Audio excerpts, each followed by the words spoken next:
आज हम बात करेंगे अर्थशास्त्र की परिभाषा का। अर्थशास्त्र को जानने के लिए सबसे पहले और सबसे ज़्यादा ज़रूरी है उसको परिभाषित करना, उसके बारे में जानना। और जब कभी भी अर्थव्यवस्था का प्रादुर्भाव हुआ होगा, सिविलाइजेशन बन रही होगी, तब मनुष्य ने एक बात तो ज़रूर देखी होगी कि उसकी आवश्यकताएं हैं। और जैसे जैसे वो आवश्यकताओं की पूर्ति के लिए काम करता गया होगा, साधन बटोरता गया होगा, वैसे वैसे उसने ज़रूर अनुभव किया होगा कि साधन हमेशा सीमित रह जाते और उसकी आवश्यकताएं बढ़ती जाती। माने कि मानव काल शुरू से ही इस बात का अनुभव किया कि वह हमेशा एक विशेष सर्कल में फंसता चला जाता है।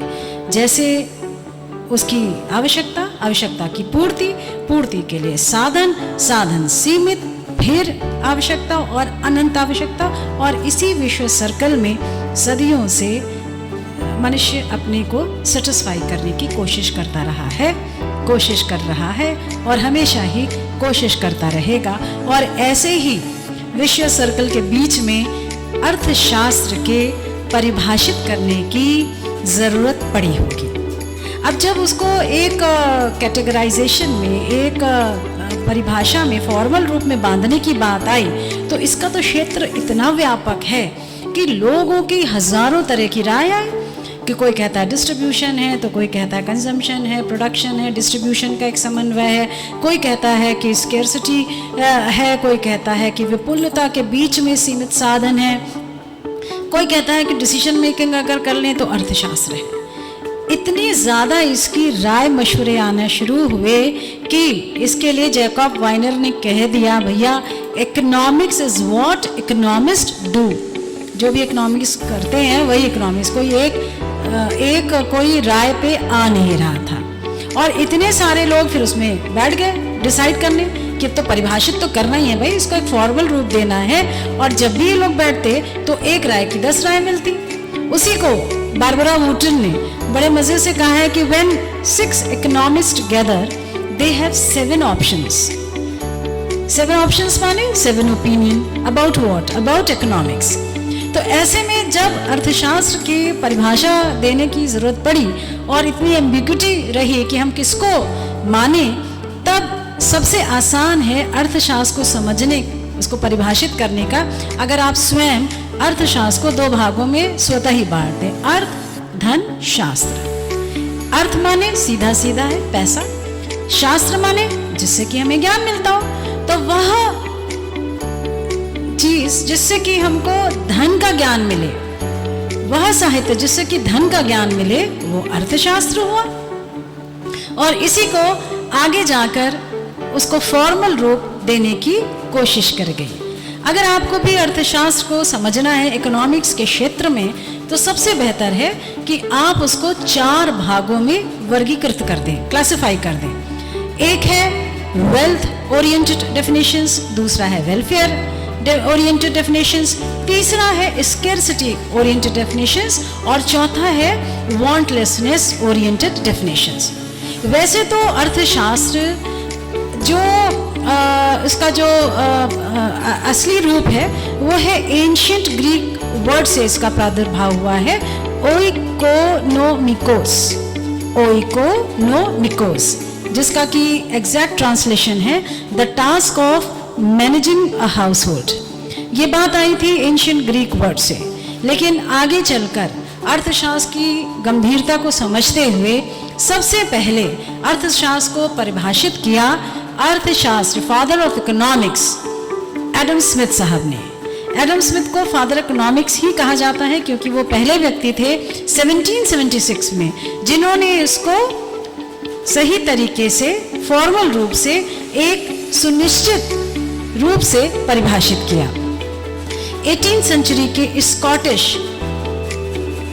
एडम स्मिथ साहब ने, जो कि स्कॉटिश फिलोसोफर थे, उन्होंने बड़े ही सरल शब्दों में अपनी किताब an inquiry into the nature and causes of wealth of nations, जो कि वेल्थ ऑफ नेशंस के नाम से बहुत ज़्यादा प्रसिद्ध है भी और तब भी रही थी, उन्होंने उसको बहुत सिंपल ढंग से परिभाषित किया। Economics is a science of wealth. यानी कि ये जो वेल्थ ओरिएंटेड डेफिनेशंस की कैटेगराइजेशन सबसे पहले शुरू हुई थी, जिसमें कि इकोनॉमिक्स को वेल्थ ही मान लिया गया था। धन संबंधी था ना, धन का शास्त्र था ना, तो सबसे पहले बड़े सरल तरीके से धन से संबंधित माना गया। और उन्हीं के कंटेम्परेरी थे बहुत ही फेमस F.A. वॉकर साहब, जिन्होंने इसको कहा economics is a body of knowledge which relates to wealth. और साथ ही साथ उसी समय समकालीन उनके कंटेम्परेरी एक और JB सेठ, उनकी भी इकोनॉमिक्स की बड़ी ही प्रचलित हुई परिभाषा, जिन्होंने कहा economics is a science which treats of wealth.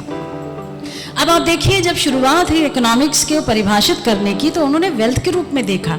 चाहे economics is a science of wealth, it is a study of wealth, चाहे economics is a body of knowledge which relates to wealth या विच ट्रीट्स ऑफ वेल्थ। मसला economics को wealth के चारों तरफ बस घुमा के रख दिया। सरल भाषा थी, आसान भाषा थी, फोकस्ड भाषा थी, समझने में बहुत आसान था कि जो भी कुछ संबंधित वेल्थ से था वो इकोनॉमिक्स है। लेकिन अब क्या हुआ कि जो चीज़ अच्छी है वो बाद में जाके उसका क्रिटिसिज्म भी होता है। और इसका क्रिटिसिज्म हुआ कि भैया सिर्फ इकोनॉमिक्स सिर्फ वेल्थ नहीं है, सिर्फ धन नहीं है। यहाँ को इतनी ज़्यादा इन्होंने इसको वेल्थ से ओरिएंटेड कर दिया कि इकोनॉमिक्स को माना जाने लगा कि इकोनॉमिक्स बस ब्रेड एंड बटर का साइंस है। जहाँ पर कि आपको ब्रेड बटर मिले, जहाँ खाने पीने का सामान मिले, जहाँ की आपको धन सृजन की बात मिले, वो इकोनॉमिक्स है। उसका कंसेप्ट ही अगर उसको डिसमिसल साइंस की तरह देखा जाने लगा, उसको गॉसिपल ऑफ मेमन की तरह देखा जाने लगा। माने कि आप पैसे के लिए कुछ भी करो, कट थ्रोट कंपटीशन की तरह देखा जाए कि बस पैसा कमाओ, क्या हो रहा है समाज में, क्या हो रहा है उससे कोई मतलब नहीं, बस इकोनॉमिक मैन की परिकल्पना की। सर्वोपरि कौन हुआ? वेल्थ। उसके बाद कौन हुआ? मैन। जबकि हकीकत क्या है, इसका उल्टा है कि सर्वोपरि भाई मैन को रखो और वेल्थ को उसके अधीन रखो। लेकिन इस डेफिनेशन का जो सबसे नेगेटिव पार्ट हुआ कि वेल्थ को उन्होंने इतना हायर बना दिया कि ये कहा जाने लगा wealthier the nation, happier will be the citizens. इस प्रकार से इस डेफिनेशंस की इतनी भर्त्सना हुई क्योंकि इसका एक बेसिक पॉइंट उभर के आया कि सिर्फ कोई भी थॉट जो है वो सिर्फ वेल्थ ओरिएंटेड नहीं होना चाहिए, वो वेलफेयर से रिलेटेड होना चाहिए।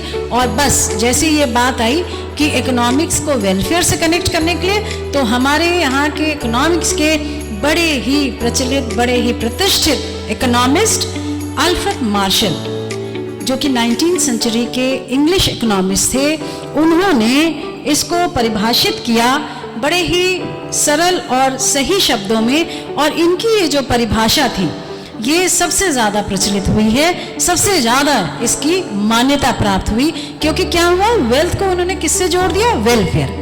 और जो भी चीज़ वेलफेयर से जुड़ेगी, कल्याणकारी होगी, वो अवश्य ही मानव को ज़्यादा ग्राह्य होगी, ज़्यादा एक्सेप्टेबल होगी।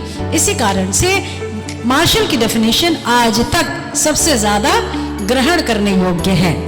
अल्फ्रेड मार्शल की परिभाषा में कहा गया, पॉलिटिकल इकोनॉमी और economics is a study of Mankind in ordinary business of life. It examines that part of individual and social action which is most closely connected with attainment and with the use of material requisites of well-being। कहने का मतलब ये है कि आगे इन्होंने इस बात को कहा कि economics is on the one side a study of wealth and on the other and more important side a part of the study of man। अब आप देखिए कि मार्शल ने कितनी समझदारी से इस समस्या का निवारण करा। वेल्थ के संग उन्होंने इसको जोड़ के, वेलफेयर को जोड़ के, जो ज़्यादा आवश्यक है और जो कि एक सब्जेक्ट को पूर्ण रूप देने के लिए ज़्यादा आवश्यक महत्वपूर्ण स्थान रखती है। लेकिन हर चीज़ की जो अच्छाई है उसकी बुराई तो निकलेगी। इनकी जो डेफिनेशन है वो क्लासिफिकेटरी थी, वर्गीकरण ज़्यादा था, कुछ ज़्यादा ही वर्गीकरण था। अब आप देखिए, हर चीज़ को इनकी डेफिनेशन समझने के लिए आपको हर बात का वर्गीकरण करना पड़ जाएगा। जैसे उन्होंने कहा it is a study of Mankind. अब जब मैनकाइंड है तो कौन सा मैनकाइंड? मतलब कि जो रॉबिन्सन क्रूसो है उस तरह के भी, या जो समाज में रहते हैं उनके, या जो छोड़ गए हैं अलग रहते हैं उनका, जो संन्यास लिए हैं उनका, किस प्रकार के मैनकाइंड की परिभाषा है ये इससे क्लियर नहीं होता। दूसरा categorization in ordinary business of life. भाई ऑर्डिनरी बिजनेस ऑफ लाइफ है तो there has to be an extra ordinary और नॉन ऑर्डिनरी ऑफ लाइफ। वो क्या है? That was not clear in this definition. It examines only that part of individual and social actions which is closely connected. अब कौन सा social है और कौन सा अनसोशल है, ये चीज़ तो क्लियर नहीं होती डेफिनेशंस में। जो भी पॉजिटिव है, जो लिखा है वो सही है, लेकिन फिर वो कंप्रिहेंसिव नहीं है, संपूर्णता नहीं ले रखा है उसमें समझ में आने। And attainment and use of material requisites. अगर मटेरियल रिक्विजिट्स हैं डेफिनेशन में, इसका अर्थ ये हुआ कि नॉन मटेरियल रिक्विजिट्स भी होंगे उस डेफिनेशंस में। तो जितनी क्लासिफिकेशन होने की वजह से उसमें खामियां उत्पन्न होने लगी। हालांकि वेलफेयर से जोड़ के यह एक बहुत प्रचलित डेफिनेशन हुई। आपको इस डेफिनेशन का ज़रूर ही मनन करना चाहिए और इसको बाय हार्ट उसी शब्दों में ज़रूर आपके दिमाग में रहना चाहिए जब आप इकोनॉमिक्स की परिभाषा को याद कर रहे हैं। देखिए, परिभाषा हिंदी में अनुवाद आपको हर जगह मिल जाएगा, लेकिन कभी भी आप किसी भी परिभाषा को जब भी याद करिए तो उसकी उसी लैंग्वेज में याद करना चाहिए जिस लैंग्वेज में उसको दिया गया है। अनुवाद को भी याद करिए तो कोई गलत बात नहीं है, लेकिन जो आनंद, जो बेसिक परिभाषा में जो चीज़ दी गई है उसको उसी भाषा में उसको एक्सप्रेस करने में पूर्णता होती है। अब जैसे रामायण है, उसको कई लोगों ने उसको इंग्लिश में भी ट्रांसलेट किया, उसमें कोई गलती नहीं, लेकिन जो आनंद उसकी मूल परिभाषा में, उसके मूल लैंग्वेज में उसको पढ़ने को आनंद मिलता है, वो शायद वो जो बात है, जो गांभीर्य है, उसके ट्रांसलेशन में शायद ना मिले। हालांकि गलत दोनों तरीके से नहीं है, लेकिन आप इसकी इस डेफिनेशन को ज़रूर याद कर लें। खास तौर से ये क्वेश्चन दो है डिफाइन इकोनॉमिक्स, हर क्वेश्चन पेपर में शुरू में ज़रूर रखा रहेगा। So prepare yourself with this question. इन्हीं खामियों को, चलते हैं मार्शल जी के पास, तो उनकी इन्हीं खामियों को अलग से दूर करते हुए आए मिस्टर रॉबिन्स, जो कि 1932 में an essay on the nature and significance of economic science, उन्होंने 20th सेंचुरी में अपनी इस किताब में बहुत ही समझदारी से इकोनॉमिक्स को परिभाषित किया और कहा कि economics is a science which studies human behaviour as a relationship between ends and scarce means which has alternative uses. ध्यान रहे, स्केर्स मीन्स के सामने लगाया है, which has alternative uses. Alternative uses scarce means का, देखिए इसको समझिए, सीधे सीधे डायरेक्ट इसको साइंस बना दिया। साइंस क्या होता है? साइंस मतलब सीधी सीधी सी बात है जो कि कॉज एंड इफेक्ट के बीच का रिलेशनशिप दिखा दे। यहाँ पर इन्होंने इकोनॉमिक्स को साइंस बनाने के लिए दो चीज़ों के बीच में रिलेशनशिप इस्टेब्लिश कर दिया कि there has to be an end. आपका जो है, जिसके लिए आप काम कर रहे हैं, जिस सेटिस्फैक्शन को प्राप्त करने के लिए कर रहे हैं, जिस वजह से आप काम कर रहे हैं, उसको प्राप्त करने के लिए, जो आपकी वांट्स, जो आपकी डिज़ायर है, उसको प्राप्त करने के लिए आपके पास मीन्स, साधन होना चाहिए। साधन जैसे मैंने कहा ना, पैसा होना चाहिए, लेकिन आप लिखिएगा हमेशा means, use the word means, पैसा वर्ड यूज नहीं करना है, वो समझने के लिए है। तो आपके पास किसी चीज को प्राप्त करने के लिए साधन होना चाहिए, और साधन कैसे हैं? स्केर्स हैं, इसीलिए इसको स्केर्सिटी कैटेगराइजेशन में रखा गया। यहाँ जोर किस बात का दिया गया है? स्केर्सिटी। तो स्केर्स है, स्केर्स होने के साथ क्या हो रहा है? इसके ऑल्टरनेटिव यूजेस हैं, इसके वैकल्पिक तरीके से आप इस साधन को इस्तेमाल कर सकते हैं। जैसे मान लीजिए कि आपके पास अगर 10 रुपया है, अब आप 10 रुपए को इसको विभिन्न प्रकार में खर्च कर सकते हैं ना।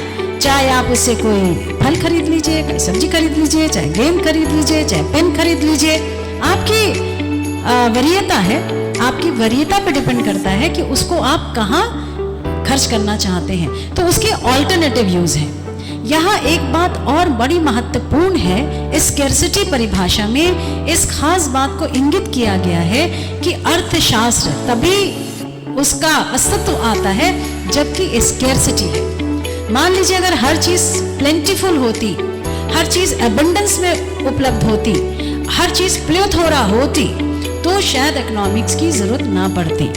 जैसे ऑक्सीजन है, हवा है, अंबर है, आकाश है, नदियां हैं, सागर हैं, हर चीज इफरात में अवेलेबल होती, तब इकोनॉमिक्स की आवश्यकता नहीं होती। इकोनॉमिक्स का जन्म तब होता है जब इन चीजों को, कोई भी चीज की आवश्यकता करने के लिए, उसको पूर्ति करने के लिए, उसकी पूर्ति के जो साधन है वो सीमित है। अब आप लैंड ले लीजिए, लैंड उतना ही है जितना कि इस प्रकृति में बना है, उसका जो है अवेलेबिलिटी सीमित है।